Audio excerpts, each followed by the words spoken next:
কে কে বা আঙ্কেল, তুমি তো দারুণ ম্যাজিক দেখাতে পারো। আরে মামা, তোমার তো জব নেই, তুমি দারুণ ম্যাজিক পারো। হ্যালো বন্ধুরা, চলে এসেছি ছোট্ট তরির আরেকটা দুষ্টু মিষ্টি গল্প নিয়ে। আর এদিকে দেখো, ছোট্ট তরি তার ঠাকুমার কোলে বসে আছে। আম্মা ঠাম্মা, আমি তো ভেবেছি তুমি আসবেই না আমার জন্মদিনে। তুমি যে এসেছো আমি খুব খুশি হয়েছি, জানো তো। তোমাকে কে বললো দিদি ভাই আমি তোমার জন্মদিনে আসবো না? সেটা কখনো হয়? তবু থামি, তোমার সাথে কথা বলে আমার একদমই উচিত হচ্ছে না। কেন দিদি ভাই, কেন? আমি আবার কি করলাম? কি করলাম মানে? তুমি তো বলেছিলে কদিন আগে আসবে, ঠিক আমার জন্মদিনে আগের দিন তুমি এলে। কেন এটা কেন করলে? তুমি জানো না তোমাকে ছাড়া আমার কত মন খারাপ করে? তুমি সেই দেরি করলে। তোমাকে বারবার আমি ফোন করে বলতাম, ঠাম্মি তুমি তাড়াতাড়ি এসো, তাড়াতাড়ি এসো, কিছুতেই কথা শুনতে না। একদম ভুল হয়ে গেছে দিদি ভাই, আমাকে তুমি ক্ষমা করে দাও। ক্ষমা তো আমি করতেই পারি, কিন্তু একটা শর্তে। আমি আবার যেভাবে সেভাবে ক্ষমা করি না, জানো তো। তাই নাকি? তা বলো, আমাকে কি করতে হবে? তোমার কোন শর্তটা মানতে হবে? আমার শর্ত হচ্ছে তুমি আর এখান থেকে যাবে না, তুমি এখন আমাদের সঙ্গেই থাকবে, বুঝেছো? ও বাবারে, এই তো অনেক বড় শর্ত। ঠিক আছে দিদি ভাই, আমি তাই হবে। এবার আমি আমার ছোট্ট তরি দিদি ভাইকে ছেড়ে কোথাও যাব না, আমি আমার দিদি ভাইয়ের কাছেই থাকবো। হবে তো? খুশি তো? হ্যাঁ তুমি, আমি খুব খুশি, খুব খুশি। আর এইদিকে দেখো, ছোট্ট তরি তার ঠাম্মির সাথে গল্প করতে করতে রাধাও তখন ঢুকে পড়ে। কি হলো কি এত গল্প হচ্ছে ঠাম্মির সাথে? খাওয়া দাওয়া করতে হবে কি হবে না? সারাদিন শুধু গল্প করলেই চলবে? আর ঠাম্মির কি খিদে পায় না? হ্যাঁ, ঠাম্মি সে কখন এসছে, কিচ্ছু এখনো মুখে দেয়নি। মা, আপনি ওর সাথে বকবক করলে ওর বকবক সারাদিনও শেষ হবে না। আপনি বরঞ্চ খেয়ে নেবেন, চলুন। কিচ্ছু খাননি, সে কখন এসেছেন, কিছু মুখে দেননি। এরম করলে তো শরীরটা খারাপ করবে, চলুন। আরে না বৌমা, আরে অত ব্যস্ত হয়েও না তো। কতদিন পর আমি আমার দিদি ভাইকে দেখলাম, একটু আদর করব না? আরে ওর সাথে কথা বলতে বেশ ভালোই লাগছে, জানো তো। কত পাকা আমার সাথে কথা বলছে, কতদিন ওর পাকা কথাগুলো আমি শুনিনি। আজকে যেন আমার প্রাণটা জুড়িয়ে যাচ্ছে। কি বললে মা? ঠাম্মি এখনো খায়নি? মা, আর আমি ঠাম্মিকে কখন ধরে বসিয়ে রেখেছি। না, এটা আমার একদম উচিত হয়নি। ও ঠাম্মি, নাও, তোমার তো বয়স হয়েছে, তোমাকে তো তাড়াতাড়ি খেয়ে নিতে হবে। চলো খেয়ে নেবে, চলো। পাকা বুড়ি আমার, দেখেছো, সব দিকে খেয়াল আছে বৌমা। মা, ওর কাছে থাকলে না আপনি পুরো পাগল হয়ে যাবেন। সারা দিন আমাকে এই বকবক করে মাথাটা খেয়ে ফেলে। আমি আর পারি না। এবার আপনি এসেছেন, আপনি আপনার নাতনিকে সামলান।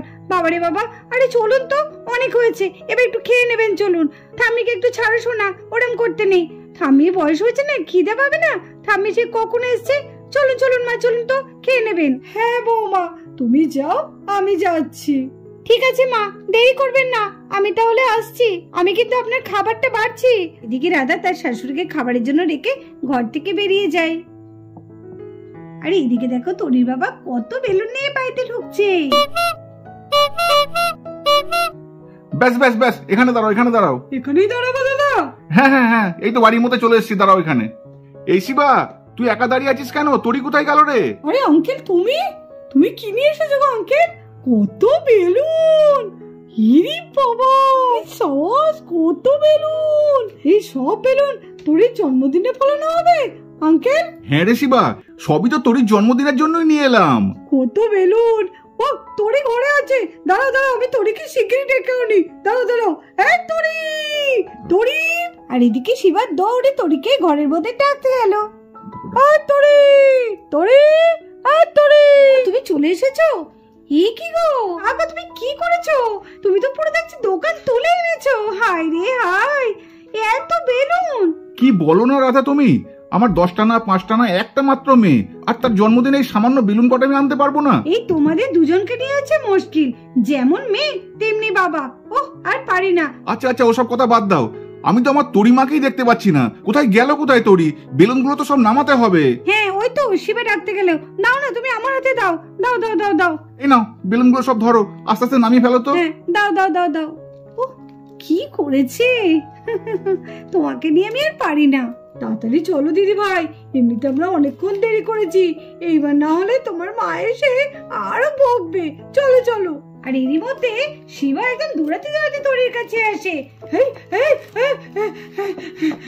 হ্যাঁ তোরি, শিগগিরই চল, বাইরে চল, দেখবি চল। কি হয়েছে শিবা দাদা?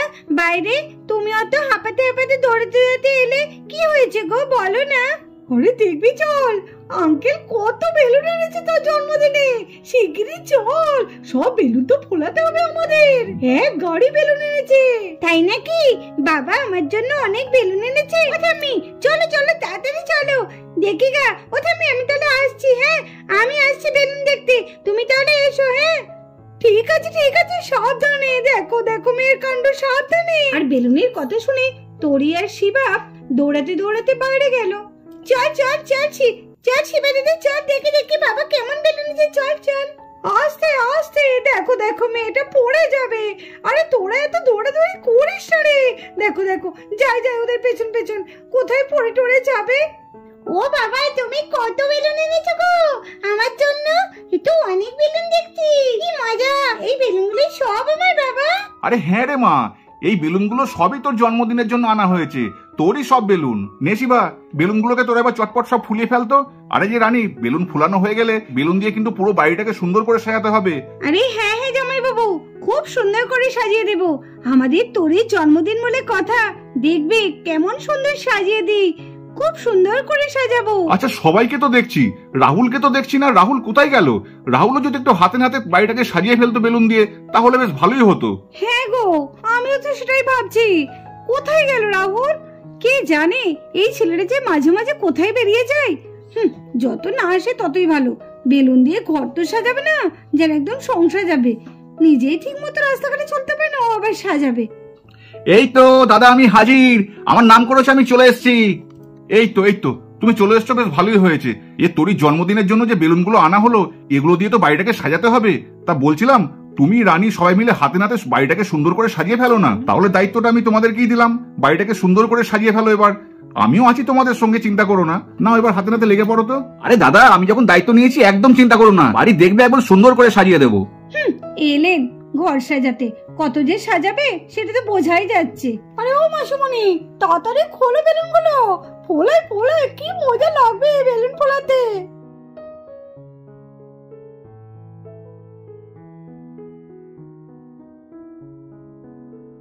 দেখো শিবা দাদা, আমার জন্মদিনে বাবা কত বেলুন এনেছে। দেখেছো কত বেলুন, কি ভালো লাগছে, কত রঙের বেলুন। হ্যাঁ তোরি, এবার তো আমাদের বেলুনগুলো ফোলাতে হবে। একজন তো সঙ্গের মতো দাঁড়িয়ে আছে, কোনো তো কাজের নাই। এদিকে জামাইবাবু কত কাজের দায়িত্ব দিয়ে গেল। সে তো জানাই আছে কত কাজ করবে। নে নে নে, আমরাই বরঞ্চ বেলুনগুলো ফোলাই, আর তো কেউ আমাদের কাছে হাত দেবে না। বলছি, কথাটা কি আপনি আমাকে বললেন? না, আমি কাউকে বলিনি, আমি ভূতকে বলেছি। কি সুন্দর বেলুন ফুটছে।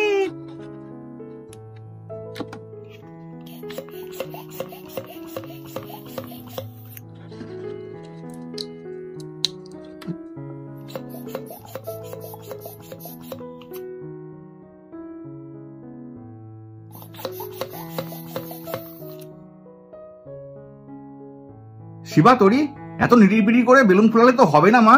এবার চটপট আমি কতগুলো বেলুন ফুলিয়ে দিই, হ্যাঁ? না হলে আরেকজনের যা মুখের চোপা, যা তা বলে বসবে। কথাটা কি আপনি আমাকে বললেন? না ম্যাডাম, আমি আপনাকে বলিনি, আমি ভূতকে বলেছি। যা তা একদম।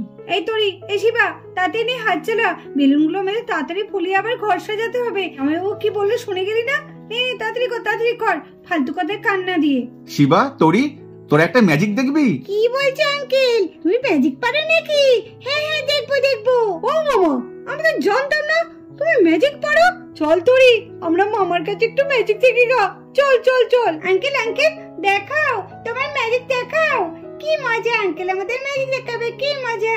এই তো দেখ তাহলে ম্যাজিক। কে কে কে মাসিমণি মাসিমণি বা আঙ্কেল, তুমি তো দারুণ ম্যাজিক দেখাতে পারো। সত্যি? আরে মামা, তোমার তো জবাব নেই, তুমি দারুণ ম্যাজিক পারো। আর মাসিমণি তুমি তুমি তো পুরো ভয়ে তো বাঁদরের মতো লাফিয়ে উঠেছো। ঠিক বলেছিস শিবা দাদা, মাসিমণি একদম হনুমানের মতো লাফতে উঠেছে। আপনি তো ভীষণ অসভ্য, এইরকম কেউ করে? আচমকা আপনি কানের সামনে এইভাবে বেলুনটা ফাটালেন, যদি আমার কানের পর্দাটা ফেটে যেত তখন কি হতো? তাহলে ভালোই হতো, আপনার কানের পর্দা ফেটে যেত আর আপনি কম শুনতেন। বাহ, আপনি তো ভীষণ বাজে তো। আর তোরা তোরা এভাবে হাসছিস, এখন আমার বুকটা কেন ধরস ধরস করছে। ও তাই? কই দেখি দেখি দেখি দেখি দেখি।